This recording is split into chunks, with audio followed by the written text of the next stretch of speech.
नमस्कार मित्रों, reading capital academy में आपका स्वागत है। मित्रों, आज हम मौर्य वंश के अंतर्गत सम्राट अशोक का अध्ययन करेंगे। सम्राट अशोक मौर्य वंश के सबसे महान शासक थे। सम्राट अशोक मौर्य वंश के सबसे महान शासक थे। इनको भारत के सबसे महान शासकों में गिना जाता है। इनकी उपाधियां थी देवनाम, प्रियदर्शी, प्रियदर्शी और बुद्ध शाक्य। सम्राट अशोक को प्रियदर्शी और सम्राट और बुद्ध शाक्य भी कहा जाता है। ये इमेज में देख रहे हैं, सम्राट अशोक को दिखाया गया है। इन्होंने सांची का स्तूप बनाया। इसे विश्व धरोहर सूची में शामिल किया जाता है। ये वर्तमान मध्य प्रदेश में है। भारत में स्तूप बनाने की कला भी सम्राट अशोक के द्वारा शुरू की जाती है। नेक्स्ट क्वेश्चन है मित्रों, किसने सहिष्णुता, उदारता और करुणा के त्रिविध आधार पर राजधर्म की स्थापना की थी? सम्राट अशोक के द्वारा ये राजधर्म की स्थापना की गई थी। इनके द्वारा कलिंग का युद्ध जीत लिए जाने के बाद में मौर्य वंश का विस्तार कर दिया गया था और करुणा मैत्री, उदारता की नीति अपनाई गई थी। क्वेश्चन 2, कौन सा क्षेत्र सम्राट अशोक के साम्राज्य शामिल नहीं था? मित्रों, इसमें श्रीलंका सम्राट अशोक के शासनकाल में शामिल नहीं था। अशोक का जो 13वां शिलालेख है, उस 13वें शिलालेख में पड़ोसी राज्यों का विवरण है। पड़ोसी राज्य, इसमें पड़ोसी राज्य में श्रीलंका भी शामिल है, चोल, चेर, पांड्य भी शामिल है। इस तरह से श्रीलंका शामिल नहीं था। इसी तरह से दूसरा शिलालेख है, उसमें भी इसका विवरण मिलता है कि भारत सम्राट अशोक के और मौर्य वंश के पड़ोसी राज्य कौन से थे। इस तरह से ये शामिल नहीं था। कलिंग को, इसको 261 ईसा पूर्व में कलिंग को जीत लिया था। इसको तो जीता था। इस तरह से सम्राट अशोक के शासनकाल में शामिल था। नेक्स्ट है, अशोक के निम्नलिखित अभिलेखों में से किसने दक्षिण भारत का उल्लेख किया है? तो द्वितीय अभिलेख है सम्राट अशोक का द्वितीय अभिलेख, और 13वें अभिलेख में पड़ोसी राज्य, दक्षिण भारत के पड़ोसी राज्यों का विवरण मिलता है। ठीक है मित्रों, सम्राट अशोक के दक्षिण भारत की राजधानी थी स्वर्णगिरी, जो कर्नाटक में है। इसमें विवरण मिलता है यहाँ। नेक्स्ट है, भारत का प्रथम अस्पताल औषधि विभाग का निर्माण कराया था। हॉस्पिटल्स का निर्माण सबसे पहले किसने कराया था? मौर्य वंश के सम्राट अशोक ने। सम्राट अशोक ने पशुओं की चिकित्सा, जानवरों की चिकित्सा की भी व्यवस्था की थी। धर्मंत्री एक वैद्य थे। धर्मंत्री कौन थे? एक वैद्य थे। महावीर स्वामी ने जैन धर्म से संबंधित थे। और चंद्रगुप्त मौर्य सम्राट अशोक के दादा थे। नेक्स्ट है, अशोक के शासनकाल में बौद्ध सभा किस नगर में आयोजित की गई थी? अशोक के समय पाटलिपुत्र में तीसरी बौद्ध संगीत हुई थी। तीसरी बौद्ध संगीत कहाँ हुई थी? पाटलिपुत्र में हुई थी। ठीक है मित्रों, इसकी अध्यक्षता की थी मोगलीपुत्र तिस्रे इसकी अध्यक्षता की थी। बौद्ध धर्म में कुल 4 बड़ी संगीत हुई है और तीसरी की अध्यक्षता करते मोगलीपुत्र तिस्र। ये पाटलिपुत्र पटना हुई थी सम्राट अशोक के शासनकाल में। ठीक है मित्रों, मोगलीपुत्र तिस्र की अध्यक्षता करते हैं। श्रीलंका ग्रंथ है दीपवंश और महावंश, उससे भी इसकी जानकारी प्राप्त होती है। पहली संगीत हुई थी राजगृह में, ये हुई थी अजात शत्रु के समय में।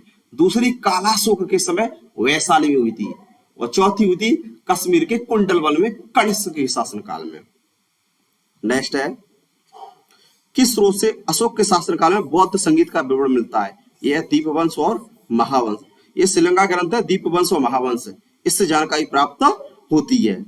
नेक्स्ट है, कौन सा अभिलेख इससे प्रमाणित होता है कि चंद्रगुप्त मौर्य का प्रभाव पश्चिम भारत में था? ये होता है रुद्रदामन का जूनागढ़ अभिलेख। इससे पता चलता है कि चंद्रगुप्त मौर्य ने यहाँ सुदर्शन झील का निर्माण कराया था। सिंचाई के लिए सुदर्शन झील का निर्माण कराया था चंद्रगुप्त मौर्य के अभिलेख से, और गुजरात के सौराष्ट्र क्षेत्र को जीता था। नेक्स्ट है, रज्जु कौन थे? मौर्य प्रशासन अधिकारियों को रज्जु कहा जाता था। ये रज्जु आधुनिक जिलाधिकारी के समान थे। आधुनिक काल में जो जिलाधिकारी होता है उसके समान थे जिलाधिकारी। इसी तरह से एक एग्रोनोमी अधिकारी थे। एग्रोनोमी अधिकारी कौन से होते थे? एग्रोनोमी अधिकारी होते थे सड़क निर्माण, मार्ग निर्माण के अधिकारी होते थे। सड़क निर्माण के अधिकारी, उनको एग्रोनोमी कहा जाता था। ठीक है मित्रों, और रज्जुक जिलाधिकारी के समान प्रशासन अधिकारी हुआ करते थे। नेक्स्ट है, सारथवा कौन थे? सारथवा थे व्यापारियों के समूह को सारथवा कहा जाता था।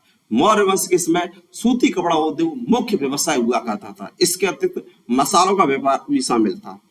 नेक्स्ट है, सारनाथ स्तंभ का निर्माण किसने कराया था? सम्राट अशोक ने सारनाथ में स्तंभ का निर्माण कराया था। और यहीं पर गौतम बुद्ध ने प्रथम उपदेश दिया था। बुद्ध ने प्रथम उपदेश दिया था सारनाथ। ठीक है मित्रों, और प्रथम उपदेश दिया था। और इसी जगह सम्राट अशोक ने धर्म चक्र स्थापित करवाया था। जो चक्र स्थापित करवाया था, जो भारत के ध्वज में है, एक गौतम बुद्ध की स्मृति में करवाया था। बुद्ध ने प्रथम धम्म देशना दी थी, धर्म चक्र प्रवर्तन किया था। इस तरह से यहाँ जो सिंह स्तंभ है, इसको भारत का राष्ट्रीय प्रतीक बनाया गया है, सिंह स्तंभ को, अशोक की लाट को, और चक्र को राष्ट्रीय झंडे में स्थान दिया गया है। नेक्स्ट है, निम्नलिखित में किसको महास्तूप माना जाता है? सर्वश्रेष्ठ स्तूप माना जाता है सांची का। मध्य प्रदेश सांची में जो स्तूप है, उस महास्तूप को सर्वश्रेष्ठ स्तूप माना जाता है। स्तूप क्या होता है? बौद्ध भिक्षुओं के अवशेषों बना स्मारक होता है स्तूप। नेक्स्ट है, अशोक के शिलालेख में प्रयुक्त भाषा है। अशोक के शिलालेख में प्राकृत भाषा है और लिपि है ब्राह्मी। ब्राह्मी लिपि है और प्राकृत भाषा है। शिलालेखों में सबसे पहले ब्राह्मी लिपि और प्राकृत भाषा का ही प्रयोग किया गया था। भारत में शिलालेख लिखने की परंपरा सम्राट अशोक के द्वारा प्रारंभ की गई थी। नेक्स्ट है, कौन सा अशोककालीन अभिलेख खरोष्ट लिपि में लिखा गया है? एक है साबाजगढ़ी, एक है मानसेरा। साबाजगढ़ी और मानसेरा अभिलेख हैं, ये अभिलेख खरोष्ट लिपि में लिखे गए हैं। ठीक है मित्रों, वर्तमान ये दोनों ही पाकिस्तान में हैं, इस समय पाकिस्तान में है साबाजगढ़ी और मानसेरा। ठीक है मित्रों, ये दोनों ही खरोष्ट लिपि लिखे गए, और खरोष्ट लिपि दाएं से बाएं लिखी जाती है। इसके अलावा सम्राट अशोक ने दो लिपियों का और प्रयोग किया था। मुख्य तो थी ब्राह्मी लिपि। कौन सी थी? मुख्य ब्राह्मी लिपि थी मित्रों। इसके अलावा लिपि थी दूसरी, एक खरोष्ठी लिपि थी, एक ग्रीक लिपि थी, और एक थी अरामाइक। सम्राट अशोक ने अपने विचारों को फैलाने के लिए इन लिपियों का प्रयोग किया था। ये चार मुख्य लिपि थी, ब्राह्मी, खरोष्ठी, ग्रीक और अरामाइक। पाकिस्तान के शाहबाजगढ़ी और मानसेर से खरोष्ठ लिपि का अभिलेख प्राप्त हुए हैं। नेक्स्ट है, पत्थर पर शिलालेख किस भाषा में लिखे गए थे? सबसे पहले प्राकृत भाषा में लिखे गए थे और सम्राट अशोक ने लिखवाए थे, और लिपि इसकी थी ब्राह्मी लिपि। नेक्स्ट है, ब्राह्मी लिपि का उद्वाचक उत्कीर्ण अक्षरों से मिलता है। तो पत्थर के जो शिलालेख होते, उन पर ब्राह्मी लिपि और प्राकृत भाषा में सम्राट अशोक की जो आदेश थे वह लिखे गए थे। नेक्स्ट है, अशोक के अभिलेख को सबसे पहले किसने पढ़ा था? जेम्स प्रिंसेप ने। जेम्स प्रिंसेप ने सम्राट अशोक के शिलालेखों को सबसे पहले पढ़ा था। ठीक है मित्रों, एक फिरोज शाह तुगलक शासक था। फिरोज शाह के द्वारा जो स्तंभ है, एक टोपरा में था और एक था मेरठ में। टोपरा और मेरठ जो स्तंभ है, इन स्तंभों को दिल्ली में लाया गया। सम्राट अशोक के दिल्ली और टोपरा के, मेरठ और टोपरा के जो स्तंभ लेख हैं, उनको फिरोज शाह तुगलक के द्वारा दिल्ली में स्थापित करवाया गया था। ये स्तंभ लेख हैं। यहाँ पर स्तंभ लेखों में सम्राट अशोक ने अपने आदेश लिखे हैं इस तरह, और बाद में इसको सबसे पहले पढ़ा किसने था? तो जेम्स प्रिंसेप ने पढ़ा था। ठीक है मित्रों, जेम्स प्रिंसेप ने पढ़ा था। नेक्स्ट, मौर्य साम्राज्य के पेशावर के निकट उत्तर पश्चिम भारत में शिलालेख थे। कौन सी लिपि में थे? एक खरोष्ठ लिपि में थे। शाहबाजगढ़ी, मानसेरा, एक खरोष्ठ लिपि में थे, पेशावर के निकट है। नेक्स्ट है, अशोक ने अपने शिलालेखों में जिस नाम का उल्लेख किया है, अशोक ने अपने शिलालेखों में प्रियदर्शी, देवनांग और प्रियदर्शी का प्रयोग किया है। एक देवनांग क्या किया है?